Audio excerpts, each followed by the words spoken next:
Voilà, mesdames et messieurs, merci encore une fois de plus. Nandenge vous a branché sur www.voiceofcongo.net, toujours dans le cadre de Kakayobeta, Masolo ya Mboka, Masolo ya politique ya Mboka na biso. Voilà, le lot déplacé.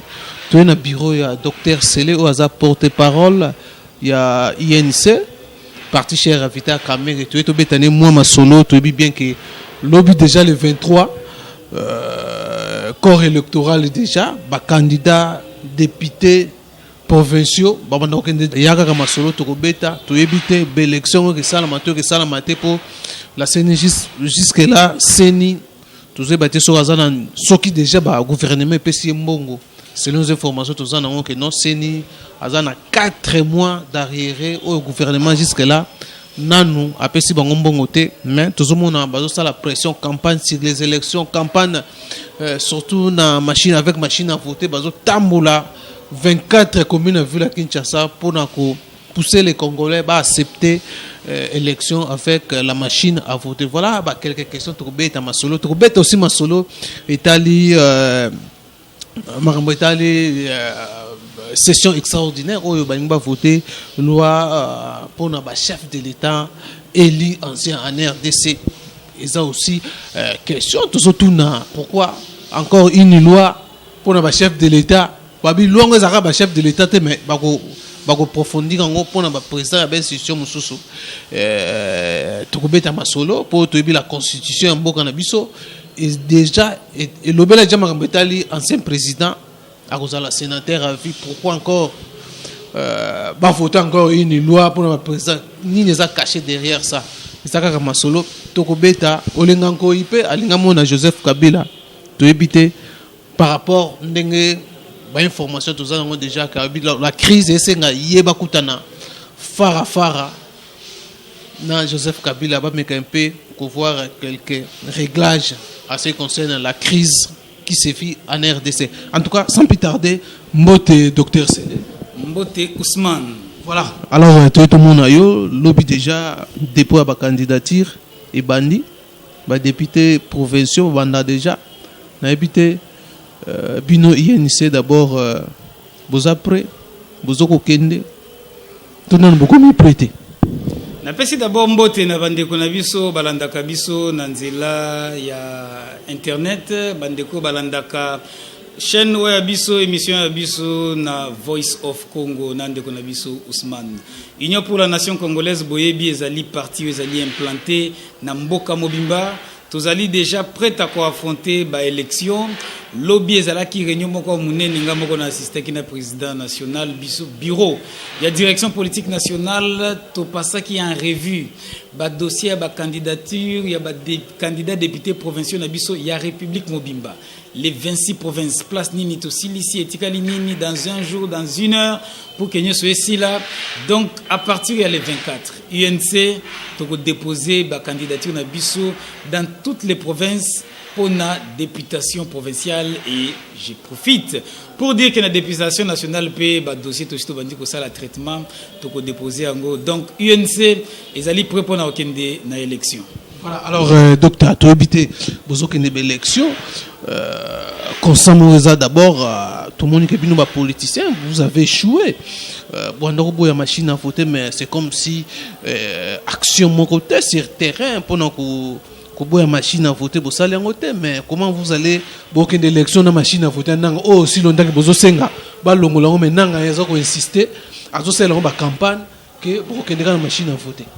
Au pesinga occasion na éclairer opinion lelo na tongo na RFI na la ndi Corneille Nanga na yoki mawa sentiment mi balé traverser kinga ezaki d'abord ya mawa et puis ya mi balé za ya kanda ya mawa d'abord comme na papa mukolo penda kenda na classe azana mwasi na bana atangi maloba wa bimisi na RFI ezali kaka mawa mingi to mituni eza kulu na lati cravate eza nani nzokande ezali Corneille Nanga Yami Balé ezali kanda et mataki ngai makasi na kombo ya président Vital Kamerhe na kombo ya UNC pe na kombo ya peuple congolais tebisi na nanga asala keba na makambo azosala ondika komi kosakana na moto oyo akomi kosala ça n'est trop. Corneille Nanga se permet de dire sur RFI que lui il n'est pas là pour na kotia batu na confiance Naibisi nanga. Est-ce que yebi eloko za kosala ou bien oza peut-être na place na hotel. Élection ezali monde ya confiance. Soko monde eza incapable ya kopesa ba congolais confiance pour ba kende na élection, mais tika kende kosala soki bilanga okoma soki nini na ebité. Donc biso to kende na élection oyo yo musala na ezali ya kotia biso en confiance te. Donc andete oyebite que confiance nezali élément ya liboso oyo bato bazaka na ngo posa po ba kende na élection. Et puis arrogance oyo nanga komi na yango. Autosuffisance oyo komi na yango. Est-ce qu'il ayebi ke azotia mboka likolo ya tono ya essence? Alingi mboka pela moto pona maloba oyo ye. Est-ce qu'il ayebi ke mboka Rwanda epelaka pona maloba oyo ezala koleka na radio 1000 colline? Ya yebi yango. Comment responsable ya niveau oyo ye akende koloba ete ekozala kaka obe machine à voter eloko mususu te? Donc biso to fandi na ndaku biso ba politicien to banda kolanda nanga amema biso na gauche amema biso na droite ata ballon rugby ezaka bongo te. Ah nangi ko ebisa peuple congolais position na biso to maintenir yango. To kende na élection Joseph Kabila kozala candidat te soka zali candidat ekobimisa mobulu pe to ebisie ete atie sa mobulu na mboka te ya mibale. To kende élection te na eloko wana ya nanga ya machine à tricher. Machine à voler. Nanga zotie lango makelele po eza machine à koiba mbongo. Machine on ezo coûté 400 pe ndimaki yango. Alingi to sombango na 1500.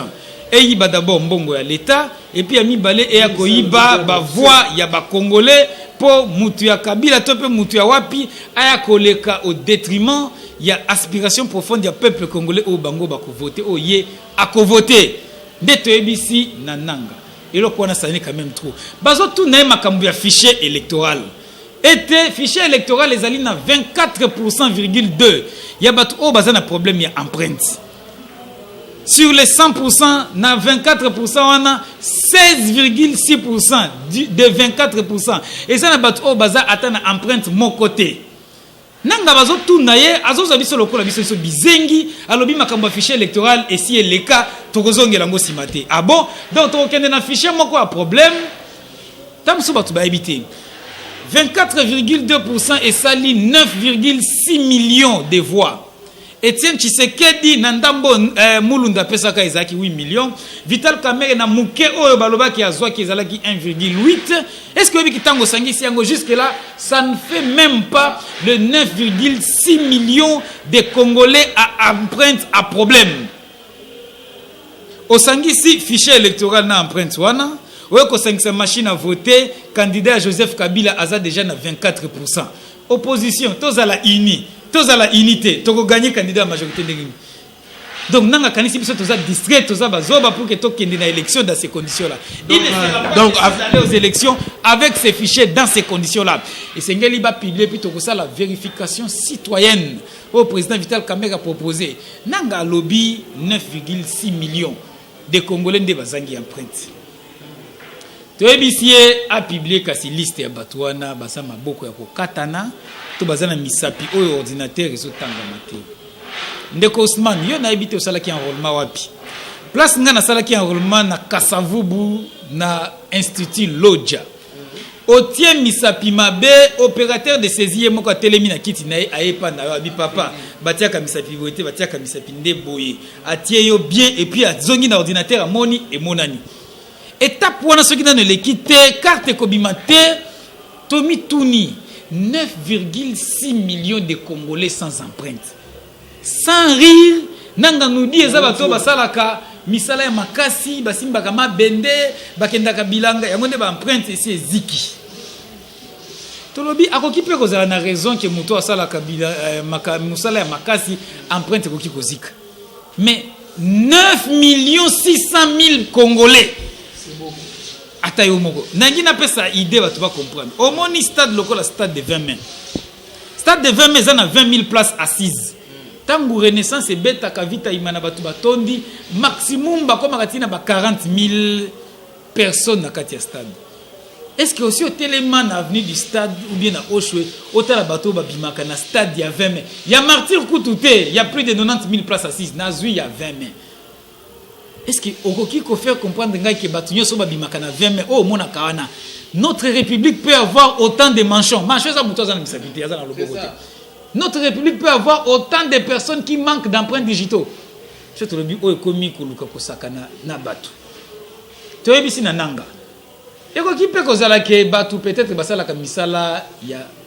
il y a Maboko, surtout à Bilanga, parce qu'il a insisté sur les travaux champêtres qui Batu Basala à Bilanga.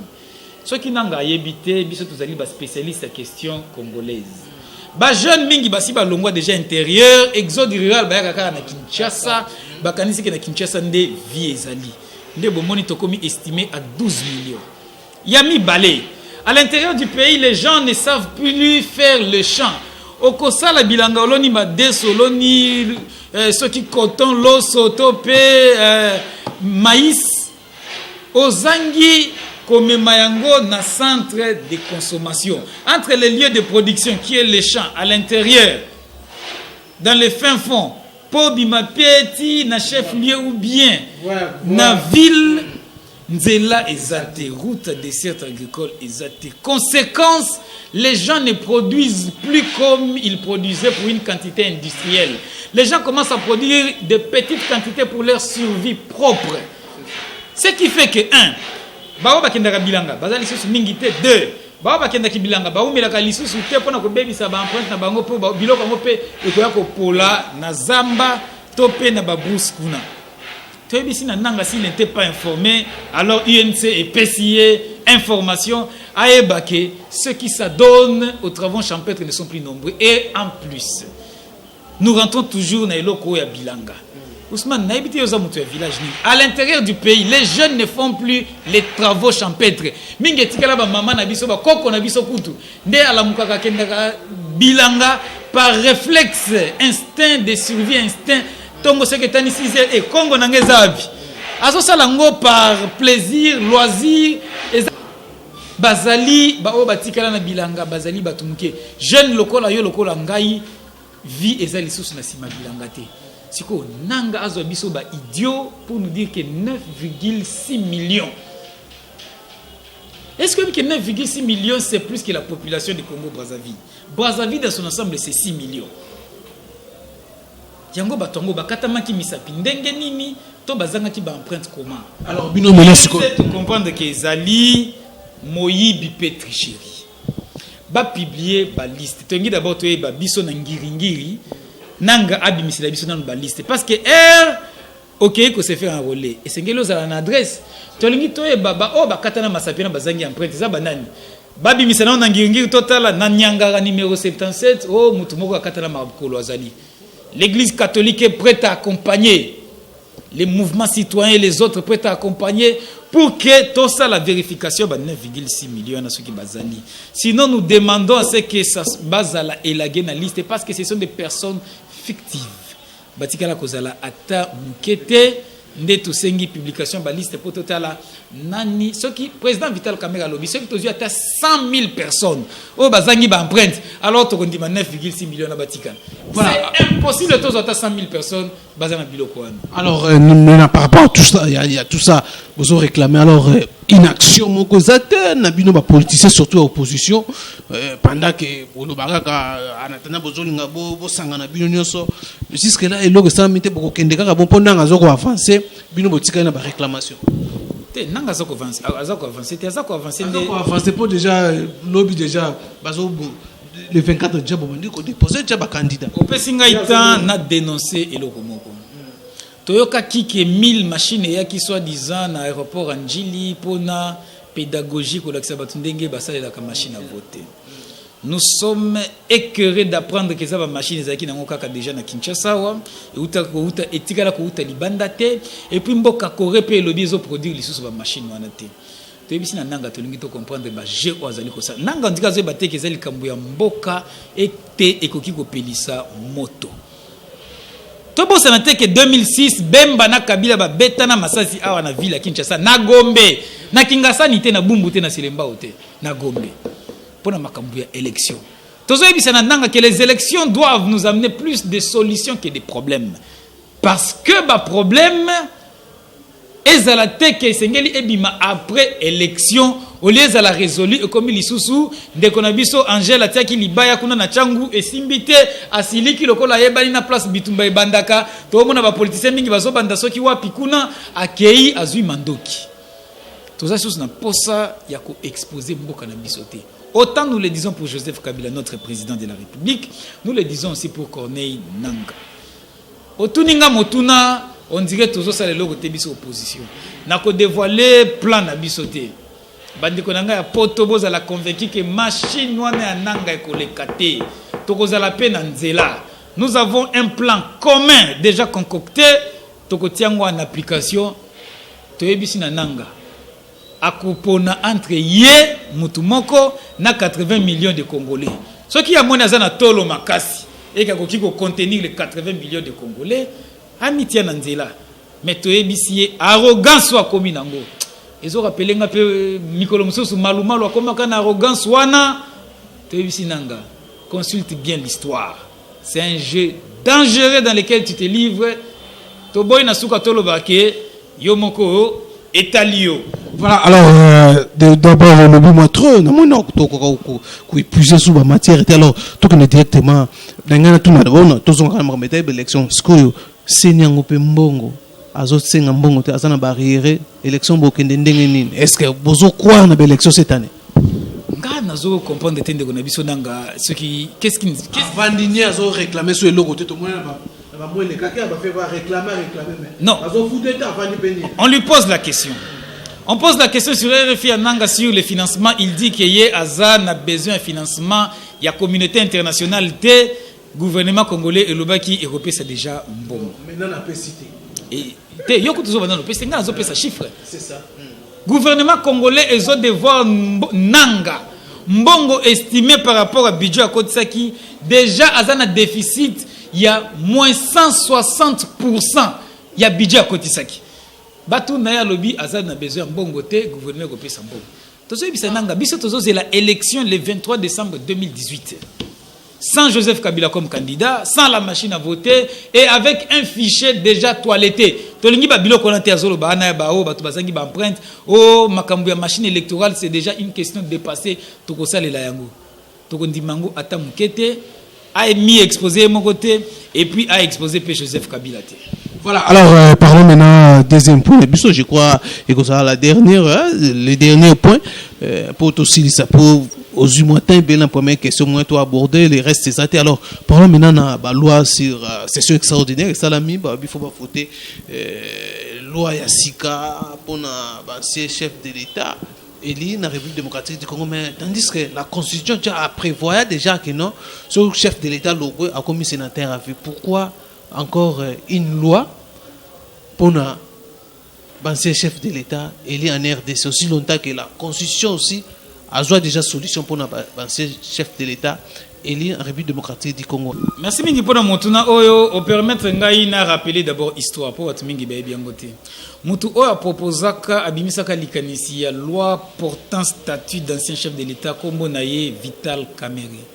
Soko fouillé na conférence wasalaka na Canada okoyokaye et puis soko fouillé na archive na biso depuis époque ya dynamique o toza sala surtout na Fatima na salle paroissiale na Fatima okoyoka boni Vital Kamerhe abimisaka déjà mutu liboso likanisi wana après sénateur moko yaki kozwa likanisi wana a concrétiser yango asala ki déjà proposition de loi.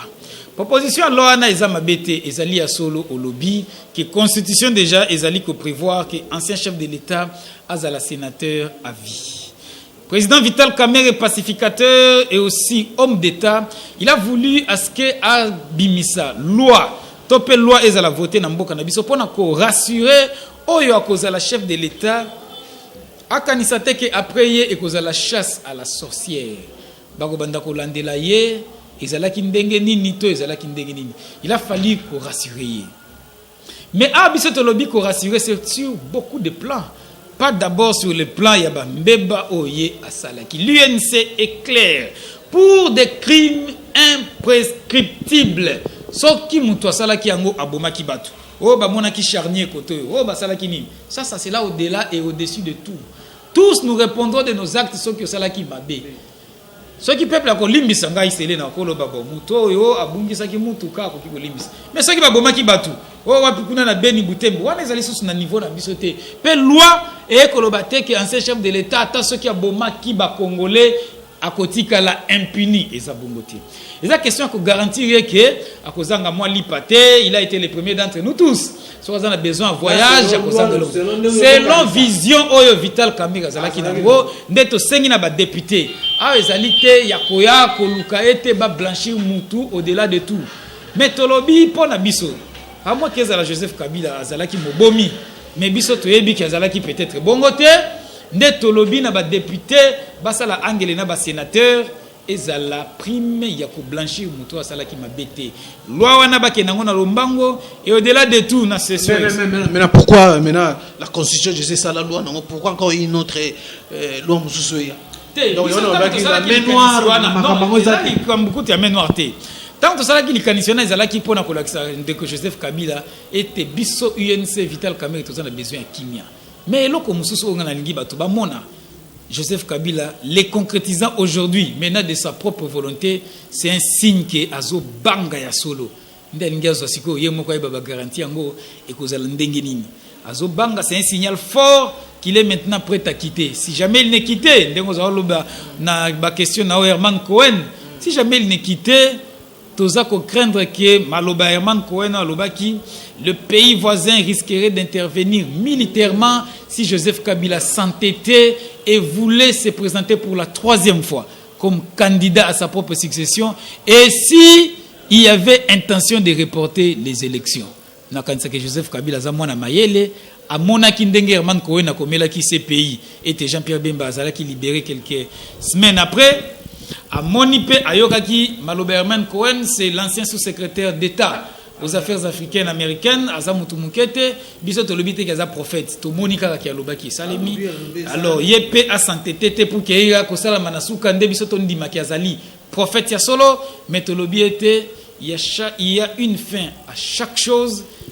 Tobanza et Joseph Kabila à comprendre que ba plan sur Mike à Salaki et Simbite pe komina Suka et Sengeli a télé manakiti on a bokonzi mais atiki la bisonde kimia mais ya benga kango Yolanda qui to l'année même porte parole la bi bazo compléter pour la RDC mais la RDC maintenant a une armée pas comme armée otoyebi akala donc baza prendre tout na tout attaque si ndenge Herman Cohen a continuer pour le bac non ce qui Joseph Kabila a osé encore kotika na pouvoir les pays voisins vont s'en charger na ngina rassurer ba congolais nyoso na ba baza na poto na ba baza na mboka na biso il y a pas un complot contre la République démocratique du Congo si un complot il y en a peut-être contre Joseph Kabila mais sur le Congo et le Congolais il y en a pas la pression oui sur Joseph Kabila pas sur le Congolais net yo pression ni nozana yo salimi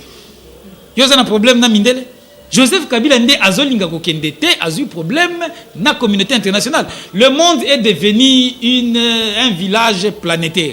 On ne peut plus accepter ce que ba monaka injustice, impunité. États-Unis et Longwe na commission internationale à droits de l'homme pourquoi? Comme on a été mboka o ezali ko respecter droits de l'homme te ezali na eloko wana ya droits de l'homme ba bengi RDC babino o ezali aventure ba se retirer. Bakoki kondimate na kombo ya droit ya ingérence était impunité batuba kufaka inutilement na mboka sans que ba intervenir ba boy était basa la taxé na oba bengi non assistance d'un peuple en danger nde ba voisins nyonso bakomi ko fongola miso RDC tozali na 9 voisins nous avons près de 80 millions de Congolais peut-être batuba habité. Proposition à loi où Ezali kuna portant statut ancien chef de l'État Ezali au Tokobenga prime à l'impunité. L'Union pour la nation congolaise toti ko sa position na biso mais to rassurer to sengi na ba député bazwa ba mitia na place ya peuple congolais et puis ba kosala musala na bango ndenge elongo banito yebisi na chef de l'État que c'est peut-être une dernière chance. To kanisa été à Kolanda conseil ya ba oyo bakosaki Mobutu lobité lelo bango nyonso ba mobutiste nyonso bakoma ba kabiliste nazo banga lobby ba kabiliste lelo bakoma ba camériste alors il y a déjà ceux qui wapi to yebisi na chef de l'état yemoko asala angele. Voilà, tout ici déjà, tout comme na souka la porte aussi ça FCCP Salami ou plateforme plateforme créée mais déjà pour soutenir candidat à majorité ou l'opposition balingi bakota na kati wana éviter son bolo. Non nazana likamba koloba te tangu UNC elongwaka na gouvernement et que kangu diatikalaka bato mususu bakanisa kezalaka blague. Tout le monde a dit que Kabila 1 a organisé cette élection ndenge toyokana kité na Senko na OIA et puis na Senko 2 décaissement pour biso tozaka na budget évolution ya décaissement tout le monde a qui a clarté to boya ki to porter chapeau et puis bato bakanisa te ke biso tozaki elongo na Kabila bao batikala ki peuple ye moko ko juger bango ceux qui bazalaka lisusu na ye ou bien bazalaka lisusu na ye te mais to kamwe ba oyo bazalaki bato opposition basala ba se pactiser na Joseph Kabila peuple ye moko ko s'en charger na bango moko na moko naza kuna posa ko tanga ta ba kombo na bango te mon anga de la fin na ko rappeler loko na lobaki na motuna otunaki comment toujours sala ba action te contre machine à voter. Voilà. Peuple congolais, vous pouvez compter sur Vital Kamerhe, comptez sur nous. Nous n'irons pas aux élections avec cette histoire-là. Les actions, c'est pour très bientôt et ça sera des actions de grande envergure avec toutes les couches sociales et tous les mouvements sociopolitiques de notre pays. Là, nous démontrerons et à Nanga et à Joseph Kabila que les peuples, disait Rossi, gagnent toujours. Moi, je vais ajouter une petite question pour Jean-Pierre Bemba n'a évité. Tout le monde parle à des salons. Parce qu'on parlait sur Jean-Pierre Bemba, opposition autour de Jean-Pierre Bemba pour appuyer Jean-Pierre Bemba. Selon l'opinion,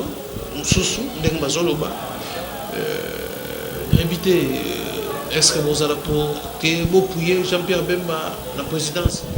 Autorité ceux qui va disposer va appuyer Vital Kamerhe. D'abord, na tuni bino INC. Ah biso INC. Merci mingi na kanso autour pe bande quoi MLC na bande ko peut-être IDPS baza pe prêt à soutenir candidature à Vital Kamerhe. Ah na koloba boy Bemba Gombo o babengi Igwe ndeko na biso ce n'est pas azali quantité moko négligeable té.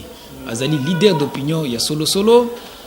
Les 4 ndé bakokata peine naye ce qui vous a combien il a été condamné pour corruption des témoins au babengi na terme wana compliqué ce qui nini bazolo bakuna oui subordination ba témoin corruption ba témoin nanu natali loi électorale na biso té en vigueur ce qui na monaki likolo le temps ba juriste na biso ba pesanga ba élément nyonso c'est comme si article 10 alinéa 3 ezali koloba kopesa loi électorale bien évidemment ezali kopesa ba conditions d'inéligibilité ceux qui ont été condamnés pour crimes contre l'humanité pour je ne sais pas détournement des deniers publics pour corruption te yango de nazolo bakena yebina noté ceux qui yepé azali na liste ya batouana toté kobosa na te ki nazali politicien nazali médecin de formation à chacun son travail les juristes de l'UNC vont fouiller la loi électorale et la constitution et nous en dirons plus. Nous en dirons plus, j'allais dire. Mais ici, au nom de l'UNC du président Vital Kamerhe, nous avons salué la sortie de Bemba. Parce qu'il y a boosté action et opposition. Il y a des monarchies, on était presque des prophètes. Le président Vital a tweeté la veille que demain, ça sera un grand jour pour Bemba Gombo. Les jours, on l'a acquitté. Et après son acquittement, Topesa qui peut tweet.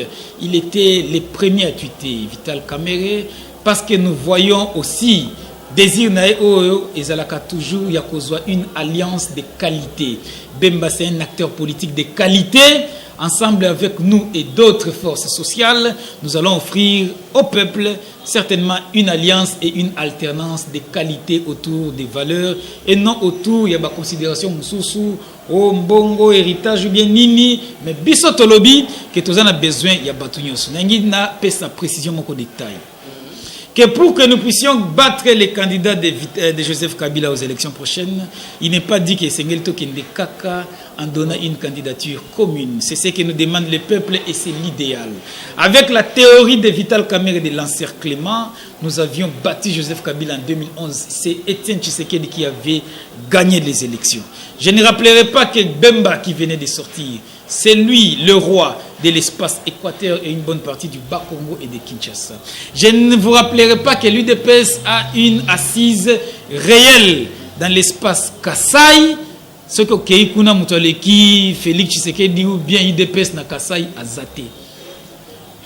Est de la République, l'espace swahiliphone, ça fait 5 provinces sur 11 de l'ancienne configuration. Nord Kivu, Sud Kivu, province orientale, Nord Maniema, Yomoko, Bandikutu Kokosola, na province orientale, la Vital Kamerhe y règne en roi.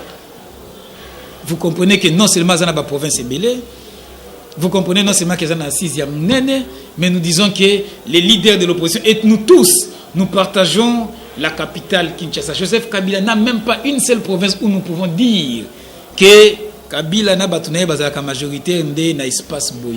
Nulle part. Donc, même dans cet ordre, le premier sera un candidat de l'opposition, le deuxième de l'opposition, le troisième, le quatrième. Kabila Dauphin n'a Yakobi Mata 6e, 7e. Parce que bilan a bango largement négatif. Ah, tu racontes un détail, ceux qui n'ont chez toi au village, qui peut voter quelqu'un du PPRD? Qui peut voter quelqu'un? Il y a MCR na bango majorité ou bien je ne sais quel autre parti politique à majorité. Personne. Mais le peuple nous demande une candidature commune. Moi, je suis Vital Kamerhe, yende azalaki mutuali boso ya kobenga bande kona enyo sur opposition ba leader pour que babimisa candidature commune. Avec les MLC, nous sommes déjà dans un mariage qui ne dit pas son nom, que tout le monde a vu. Avec les autres aussi, nous produisons nous tous des communiqués conjoints. Bolanda qui, après action à OIF, tu signes qui ce communiqué conjoint. Donc, Vital Kamerhe question na yo otuna kingasiko ceux qui tous après à côté la Bemba. Le président Kamerhe est prêt à laisser à tout le monde si jamais le choix il y a candidature commune et quoi et pas ndeko Ousmane président Vital Kamerhe a lobby à côté anase à côté qui est là oyo batunyo so bakoloba ya opposition azala yewana. Mais à Sengi était ce qui peut choix et quoi et pas na ye Kamerhe Naba Félix Bandimake eza VK. Naba Moïse, Naba Bemba, Naba Monios. Autant. Mon Félix, pas une idée de l'opposition. Non, idée déjà qui écrit qui polémique, idée déjà INC. Non, on a te rappelé quelque histoire. Au moins, nous sommes déformés. Si vous êtes d'accord, Félix Tshisekedi dans musique. Au cause de la d'accord, tu as une idée Oyomoko Bimisi. Ce n'est pas une antithèse pour nous, c'était une thèse que nous avions produit, donnée. Nous étions les premiers à le dire. Voilà pourquoi yo tuningai Bemba. Ndanga lobby au-delà de Bemba. Ce que vous avez Félix, ce que vous avez Moïse. Veka à côté nase à condition que ezala le résultat d'un fichier, d'un critérium préétabli. Total nani azali maele koleka baninga. Ah, OK, nani asala boy koleka. Ah oui, et vous avez nani aleki, nani ba critère exact. Ah, nazo sala émission ti ya ba candidat député président de la République. Moi je n'en suis pas un. Et Zande ba Daniel Monante ba bangonde bazali ba candidat président de la République na ba Fayulu to trouver solution. Notre schéma c'est le candidat naturel du peuple congolais. Il y a matière de discussion. Mais il y a la fruit, il y a consensus. D'abord pour Nabiso 1. Et c'est un projet de gouvernement nous ensemble. Premier élément. Deuxième élément. Et c'est un dressé portrait robot. Nous devons avoir des critères. Ils ont été ceux qui wapi. Pour ceux qui n'ont ni la poche, après tu peux si au bokonzi. Non. Exactement pour ceux qui papa salaki nini, maman salaki nini, neto pesio. Exactement pour non. Et cause à la critère objectif. Nous avons besoin d'un chef de l'État quand il ouvre la bouche, il rassure les partenaires internationaux. Et tous nous avons soif de les suivre. Pas quelqu'un quand il parle et à la fin vous vous posez la question oh ça c'est Goloba. Aloba kinini, mais tu qui bien Aloba kinini. Non. Nous avons besoin de quelqu'un qui doit nous représenter dignement aux institutions étrangères. La RDC est absent dans beaucoup de sommets internationaux. peut-être pe ya koloba lisusu o esengela ki alobela biso azozanga yango babiloko wana basoni ya bongo esengeli esila avec le prochain chef de l'État. Donc l'opposition doit nous produire non seulement une alternance, mais une alternative crédible et consistante. Pas quelqu'un qui s'amènera là avec des complexes. Non. Vous comprenez que le critérium est ma sécurité. Batuba kansate ke ozala kwanga ce qui nanini non. Net lobby na bande konabiso, nous sommes disposés ya koti ki la quiconque autant nous demandons aux autres aussi ce qui est zande veka bango pe batikela. Voilà, mesdames et messieurs, nous sommes à la fin. Merci Nabi Union Sobozoke Libakou. Yakolanda Bisso de partout. Quant à moi, je vous dis, restez toujours fidèles sur www.voiceofcongo.net. Tokutani prochainement, na numéro Moussoussou. Bye bye.